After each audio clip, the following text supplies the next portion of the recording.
মুহাম্মাদুন রাসূলুল্লাহ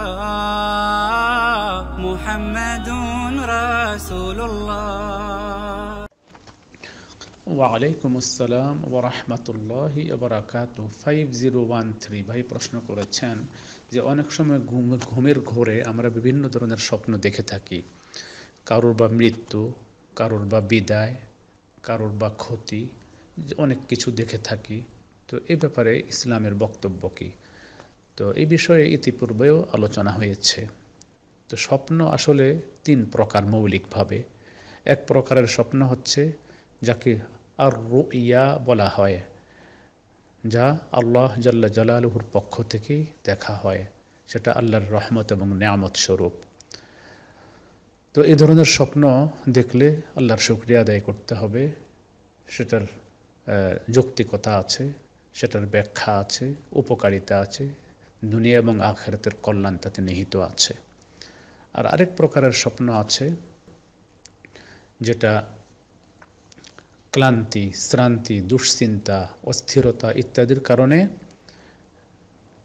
দেখে থাকে। সে ধরনের স্বপ্ন, সেগুলো কোনো ভিত্তি নেই, সেগুলো অযৌক্তিক হয়ে থাকে, যৌক্তিকও হয়, অযৌক্তিকও হয়। এ ধরনের স্বপ্ন যারা দেখে তাতে কোনো ক্ষতি নেই, মানসিক একটু দুশ্চিন্তা বেড়ে যায়, অস্থিরতা বেড়ে যায়। তো সেগুলো অনেক চিন্তা ভাবনা, কল্পনা, ধারণা, উদ্বিগ্নতা, অস্থিরতা ইত্যাদির কারণে সাধারণত এই ধরনের স্বপ্ন দেখে থাকে মানুষ। আর আরেক প্রকারের স্বপ্ন হচ্ছে উদ্বিগ্নতা, অস্থিরতা কিছুই নেই, রোগ ব্যাধি বালাই কিছুই নেই, বরং স্বাভাবিকভাবেই কোনো স্বপ্ন দেখে, ভীতিকর কোনো স্বপ্ন দেখে, স্বপ্নে খুব ভীত সন্ত্রস্ত হয়, অনেক সময় জেগে যায়, অনেক সময় স্বপ্নে কষ্ট পায়। তো সেগুলো হচ্ছে শয়তানের পক্ষ থেকে। শয়তান বানি আদমের চিরশত্রু, তাকে কষ্ট দেওয়ার উদ্দেশ্যে স্বপ্নে ভীতিকর অনেক কিছু দেখায় যাতে বানি আদম কষ্ট পায়। আর বানি আদমকে কষ্ট দিলেই শয়তান তৃপ্তি পায়, আনন্দিত হয় এবং শত্রুতা উদ্ধার করে এভাবেই। তো এই জন্য এই তৃতীয় ধরনের স্বপ্ন, এটি দেখলেও মানুষের কষ্ট হয়, ক্ষতি হয় এবং অস্থির হয়। তো দ্বিতীয় এবং তৃতীয় এই 2 ধরনের স্বপ্নের জন্য যখনই দেখবে তখন বাঁ দিকে